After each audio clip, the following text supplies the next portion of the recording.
Hey guys, I'm back with another video. Today I'll be doing one of my first ever Seraph of the End what ifs. And prior to this, I was actually supposed to go and watch the actual first episode, but I'm gonna wing it for this one because I think I remember a decent amount. And I'm not going in too far. I'm probably gonna assign the teams, but don't expect me to know any of the names because y'all know I'm bad at fucking remembering names. Even if I went and looked, I probably wouldn't even remember them. So let's be honest here. So you'll know who I'm talking about upon the certain characteristic that I mentioned. So yeah, and the ships would be like that. I don't know if to call that purple, but that light-haired purple girl with the scythe, with the flame scythe thing, and then like the queen vampire girl. I'll give you the names probably in the description, probably in the comment. Probably I'll give you the names later. But that's not what we're here for, bro. We're here for something else. We're here for watch good and glorious Seraph of the End. And to be honest, I loved Seraph of the End the first time I watched it. I loved it. I thought the character was way too much like Eren and Sasuke, but then again, eh, I to the whole series I was calling him Sasuke because that's the only way I could remember him. Like, oh Sasuke, oh Sasuke, how you doing? Although I hated Sasuke, but it was kind of in a funny way because I liked him. Like it was kind of weird though. It was not just me that noticed that he was like a lot like Sasuke and Eren. So yeah, so let's get into this video. So to start off the video at you or y'all, I don't really know nor care. You with his parents trying to kill him because in the original canon they did try to kill him, and you is backing back into the corner and telling him please stop, and they never really sympathized how he survived, but I know how he's gonna survive in this one. Well, you for the first time activated his Sharingan and Renegon. One of his eyes turned a deep crimson red, with three tomoes lining his pupil. Then on his other eye turned purple, and there was black tomoes surrounding his pupil with a plethora of lines around the pupil. And he almighty pushed him. But unfortunately, he'll forget he did this and forget that he had the Sharingan and the Renegon. And even if he knew, he wouldn't know what it was, so he would never open this eye for a while. So you skipped when he gets Orphanage. Everything from there turns the same. But this is where something different happens. Now you're gonna ask me, isn't like, so what I'm gonna do about the Salt King, you or Yao or whatever his name is? If you don't know who the Salt King is, it's basically what I wasn't giving the full profile on it because I really didn't read the manga. I watched the anime, and this was the point in time where I didn't really use to watch manga. But now I not watch read the manga. So talk about watch this. I wasn't really reading manga like that, but now I'm decided to read manga. I'm most likely gonna buy the manga for these animes, but that's not in the case right now. I just need to figure out where the anime left off so I can go and read it, but who cares really?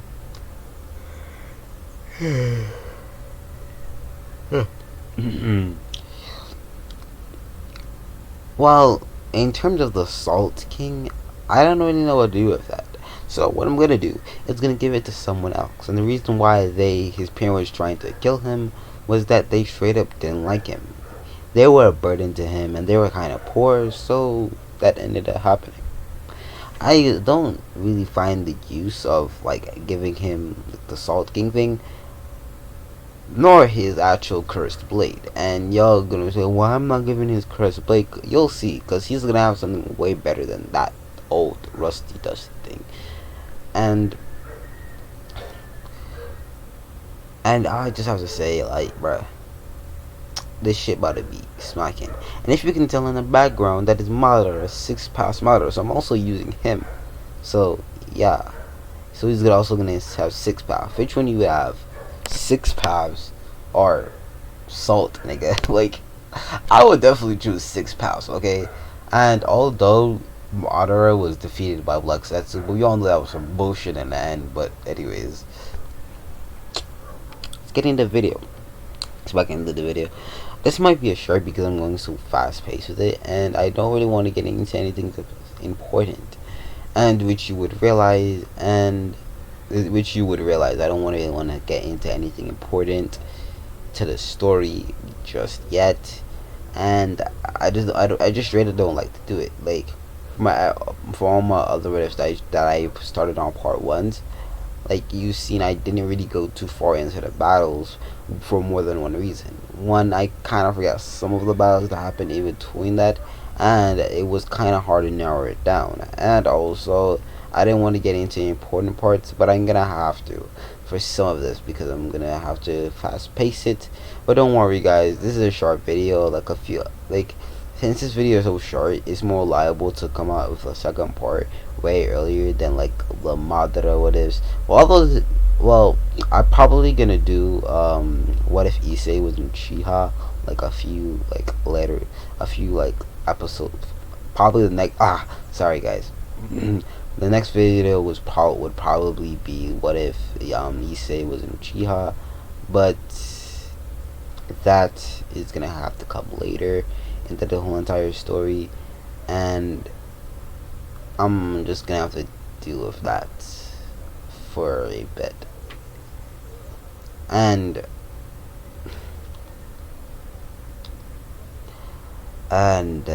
what else on the thing? Well, I'm not gonna matter. I'm sorry, I'm giving it. And if your guy is waiting why I'm so watching the first part, because it doesn't really matter.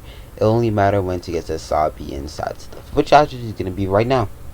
So get ready. I was just preparing you and getting the lay back down, so don't worry. The actual what if is starting right now.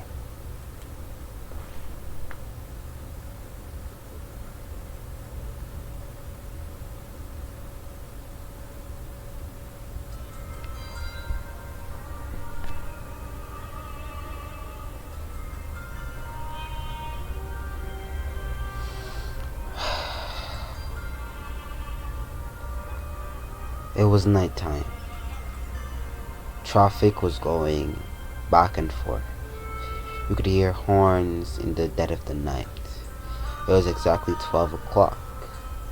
Water was running, lights was blooming. The whole world was so lively. Until, in a snap of a finger, all of that stopped. People under the age of 15 to 16 dropped. I would like to say dead, but I actually didn't know if they died. But I say they died. Dropped dead. There was a few survivors, but most of them died. So then when we switched to the main character, Yu, and Yu didn't like his name because his parents gave him that name. He adopted the name Indra, and he liked it. He thought of it on his own, but that was not the case. Now, yes, he did think of the name by himself, and that's what everybody thought. But name, to put it in terms, he didn't think about it himself. It was implied to him. You could say this is spiritual or just an intuition, but do as you please. I don't really care. But all I have to tell you is that's what happened.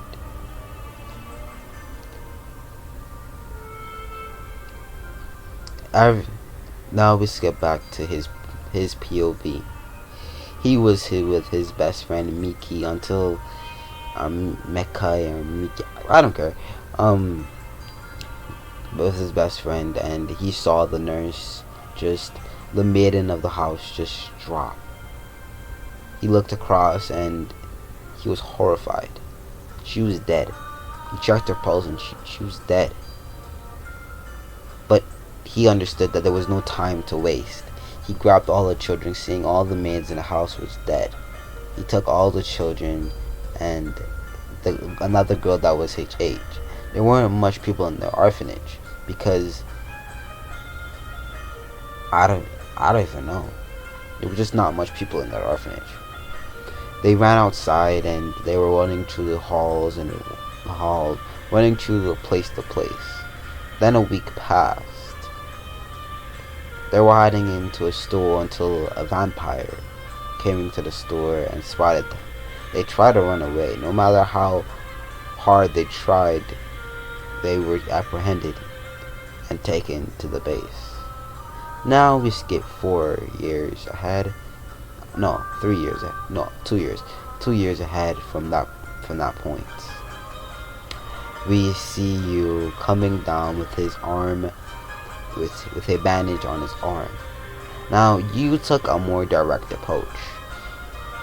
Instead of Miki sacrificing his blood every day, he did. Not just for him, but for the rest of the family. In turn, Miki, the other girl, and the rest of the children didn't have to take blood. And you're asking why? The vampires wouldn't care. Now let me explain why. Now, used blood is something special. It's intoxicating. It is so delicious to the others. But when they try to eat his flesh, well, that's a different story. It becomes poisonous and rash, and it basically killed a vampire once just from eating it. But by drinking his blood, it was delightful. It was intoxicating. Now, not much people could drink from his blood, but there was one person that indulged in his blood often. This was the head of this base.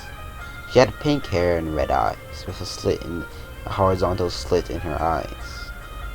She had 2 sharp teeth reminiscent of a vampire, which she is. She was short in sight, but it could go each way. She had on a black dress and her shoulders was exposed. Now, their meetings were not like other vampire nobles' meetings, and those stopped completely after the first time she went to her. She liked more than use blood, if you can say. She liked to indulge in him.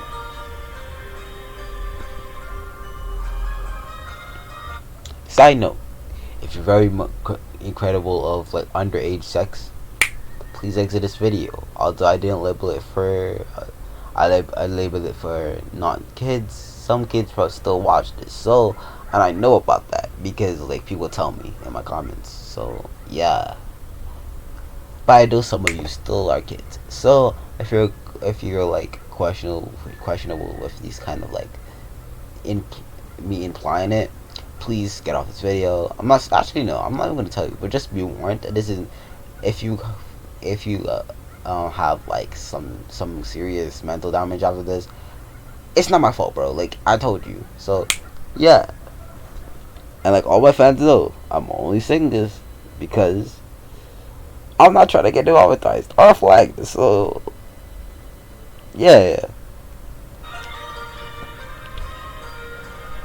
She indulged in more than his blood. She liked his body. She didn't bite his flesh. She knew better. But she did like his bottom half, if you know what I mean. Every time he came from her quarters, he was always drained and tired. We all knew what that was because of. Anyways. But to say he hated her would be a very misinterpretation. He didn't hate her. She was actually pretty nice when you got to know her. But she was a little sadistic and she did like to play around with him way too much. But to say he hated her wouldn't be true.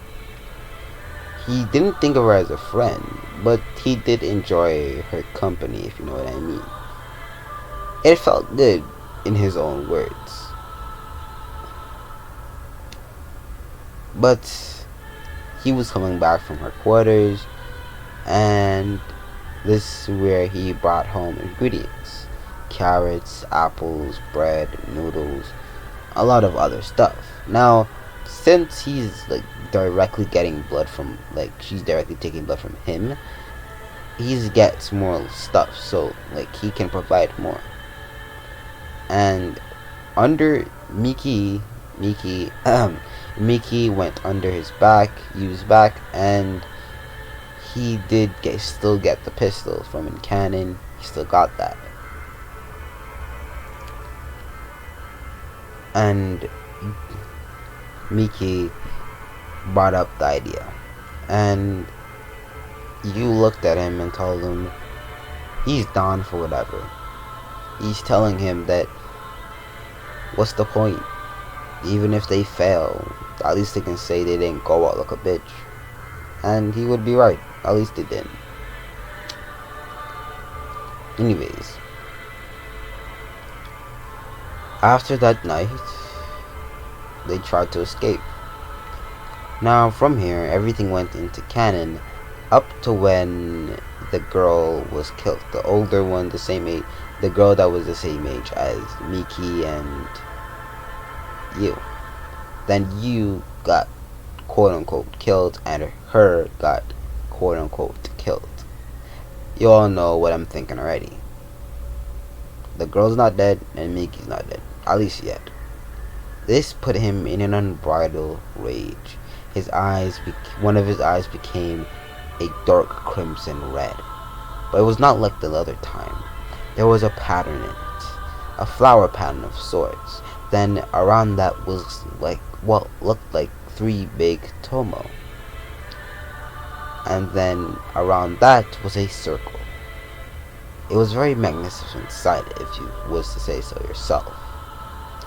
It looked like a pattern. He opened his eyes, and then his other eye became purple, with rings surrounding that eye, and 6 tomos appearing in that exact eye. They bleeded profusely, but it didn't stop there. A purple aura started to surround him. A ribcage formed. Then from that ribcage came hands, then a head, then skin, then armor. Now with this being looking down at them, it dispersed. Markings started to cover half of his body, and he dashed forward in a blink of an eye. The vampire didn't even see him coming. He grabbed the noble by his hair and pulled him down to his eye level. The Sharingan, the Mangekyo, Eternal Mangekyo Sharingan that the vampire looking at, the outside of the eyes were black, and the markings on his skin made him look even more intimidating. He had 2 sharp teeth, but there wasn't on each side of his mouth. One was on the left half. So there was 1 sharp teeth on the top of his mouth, and there was 1 on the bottom.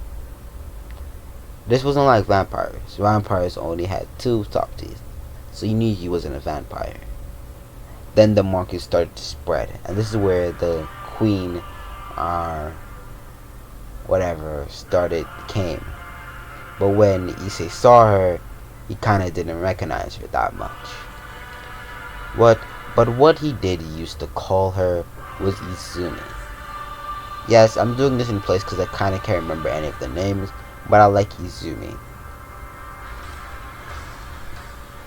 And he grabbed her by the neck, but she indulged this. She put her hand on the side of his face and says, "My dear," but she got no response. The grip only tightened. She was now afraid because she saw herself dying, which was not supposed to happen. She was dying, which didn't make sense there because choking her wouldn't really work most of the time. But just with his mere hand alone is killing her. Until the mark started to spread all over his body, make, making him look even more menacing. Until he said something. Izumi. And she smiled and says, "It's okay." And she pulled his head towards him, and to be honest, she was very turned on with this. But he pulled off and says he needed to go.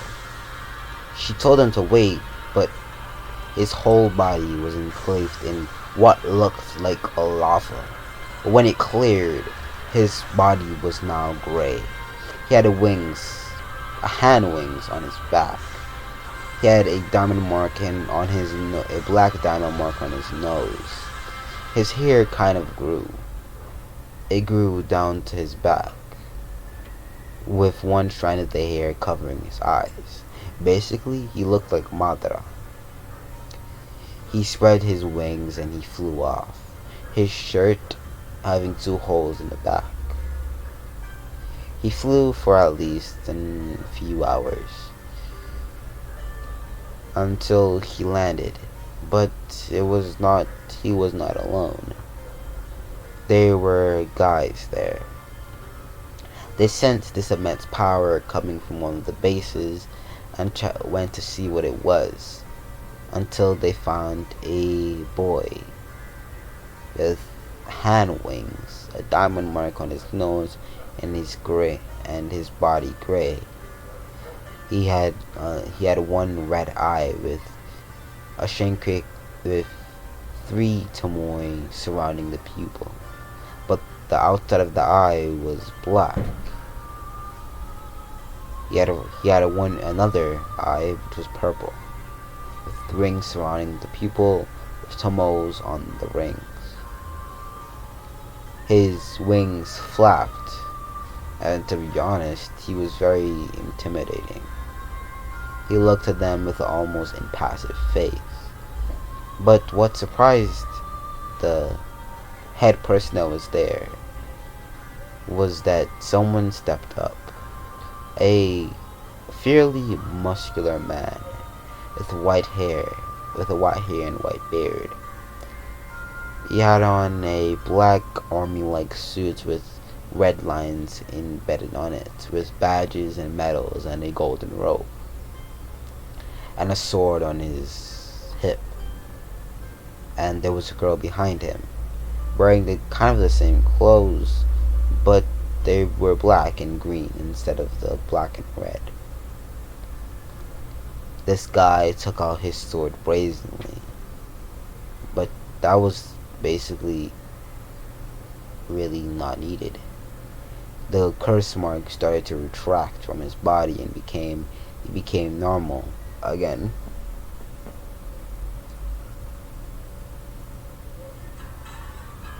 He became normal again. The man was still in the middle of the wave of charging. So in self-defense, he created the rib cage of Susanoo. No matter how much swing the man took, the Susanoo wouldn't even crack. But the boy was still there looking at him impassively, almost analyzing his every move until he bit his finger, and a piece of blood dropped from his finger and landed on the snow, making the snow red. But from that blood, seals and different markings appeared off of the ground, and a katana, a sword, with the hilt black and white, and the sheath also black and white, with a fan encrusted onto the sword.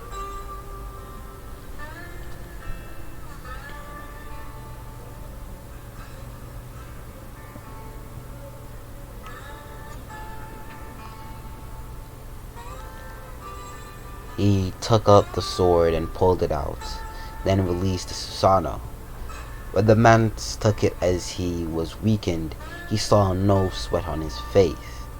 He thought at first that he didn't have any more energy to keep up that barrier-like thing, but that wasn't the case.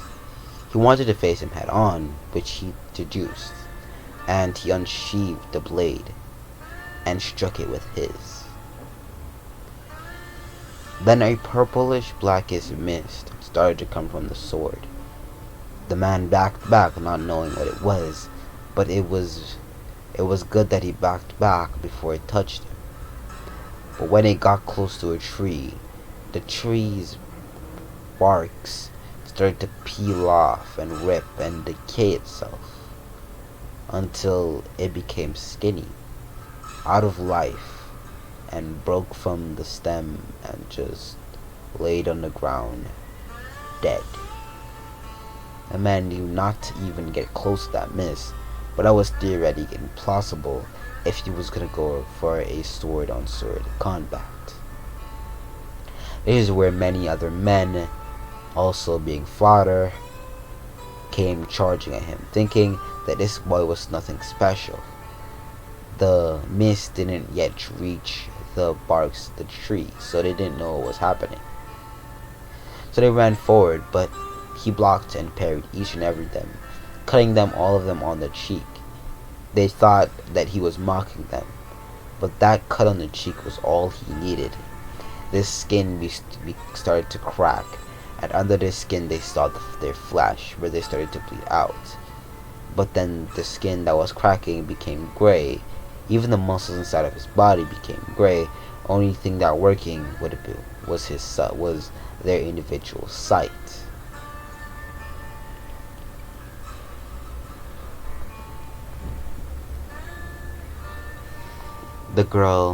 Another girl came up with purplish hair, and she unbrandished a katana and ran towards him, but she would never make it. He ran right in front of her, but before going down to slice, another girl appeared with the same colored hair, appeared right in front of him, but he stopped. This girl had twin tails, and she basically looked like a carbon copy of the other girl, but way younger. He stopped in his tracks, but the girl didn't. She knew if her sister didn't jump in just now, she would die. And killing her didn't seem like this man's agenda, whatever he was. But when she thought she had an opening, she honestly didn't. He just disappeared. But in place of him, in place of her, was her father. She didn't understand how she got there, nor did her father did. But one thing was clearly shown. This mere boy could beat all of them in a blink of an eye, without batting an eye. But at all this time, they failed to notice something. This boy was crying. Not even he noticed this crying, but he was. He was crying because he thought all of his family was dying, but he really couldn't feel any emotion at this point in time. Maybe later, when this shock and adrenaline ran off.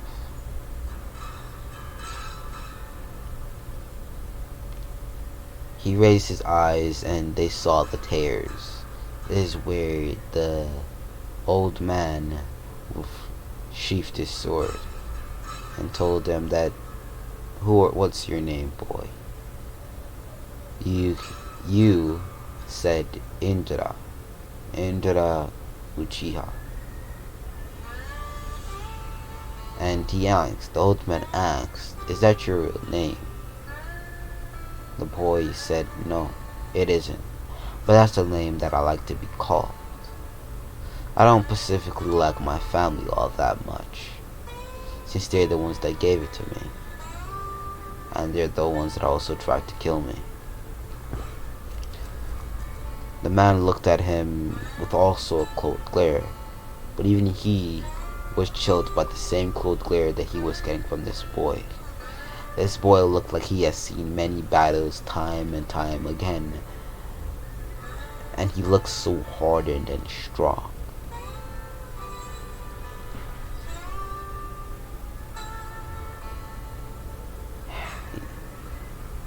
You then put the sword back into its sheath, and expressed his sorrow for killing most of his men. He told him it was just self-defense, and the man understood. The man made an offer to him. He realized that his intention was never to kill them. And he didn't even, to their surprise, he didn't even know they were alive. He thought that all people below 16 or 15 was dead. But obviously he was wrong. So he made a proposition. He told them he would come and work for me. I would give you a home. I would give you shelter. And you would be set to marry my daughter over there. The one that you stopped from cutting in half and killing her. He tilted his head towards the girl, and to be honest, she was actually really beautiful. He said this out loud because he's actually very blunt about things. So that happened. She blushed when hearing you call her beautiful, and her sister kind of chuckled at her reaction. Honestly, she never really had that reaction to anything. She either laughed it off or really pretended she didn't care. But obviously this boy got under her tough exterior. You accepted the deal and they went back. You, after a while, went into the place, and they were going to designate a room for him until he asked if they had a place with empty space, like empty land. They carried him to a land which was empty, and he said, Mokiton, 4-story house. And a 4-story big house sprouted from the ground made out of wood. He opened the door and asked Izuna if she was coming, which was the name of the girl. And she came in. We skip around 10 years. There were 11, 12 years. We skip 12 years, making him 17. I think. I don't know. Making him 17. At this point, he was in a board meeting. He's in his mind to call it a board meeting, and he just rested his head. Then a man with black hair, short black hair, threw a pencil at him, telling him to pay attention when his father is speaking. Before the pencil could even reach his skin, it teleported somewhere else. The pencil was replaced with a glass of water, which he caught and filled his glass of water and then replaced his pencil and threw it right back at him, not even looking at him. This was that he actually looked up, making only one eye visible to everyone, which was his Renegon. He then switched behind this man and told him, speak when spoken to, and do not speak back to your superiors, boy. And he replaced himself right back where he was. Now Issei said, I'm gonna call him the headmaster for the mere fact. The leader or headmaster said that it was time that Indra got a team and led a team. You've done so much. You've killed countless vampires, but you refuse to take on a team.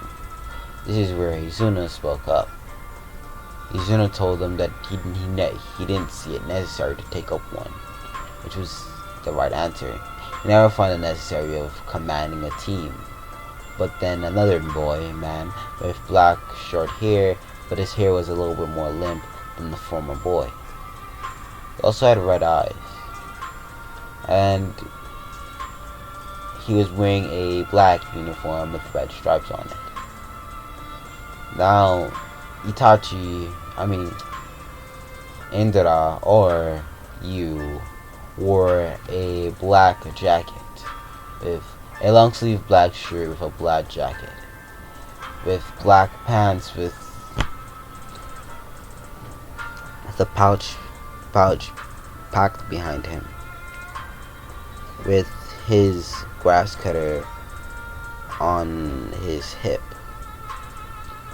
Basically, it was what you saw on the screen, and on his back it had the kanji for seat 1. On each of the other people that was in that room, it had distinctive numbers. There was rank 1, which was you or Indra. Then there was another one. Then there was seat 2, which was the farmer boy that threw the pencil at him. And there was the other boy. He was rank 3, or seat 3, whatever you want to call it.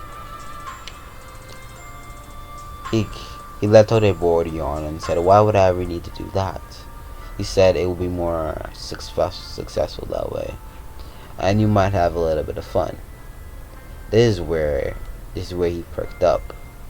He said, "I'm packing my bags then. It looks like I'm going to train some rookies." And that's where I'm going to end off this video, guys. It's been a long time. Like, it's probably been only like 20 minutes. Should I go on a little bit more? I'm going to do the demon attack, and after that, I'm done. Now, we skip forward a few days, and we see this boy getting picked on, and he was beaten until a demon attacked the school. That demon up. Fuck. A vampire attacked the school. Now, in Cleanse This Black Star, talking about vampires, when it came to vampires,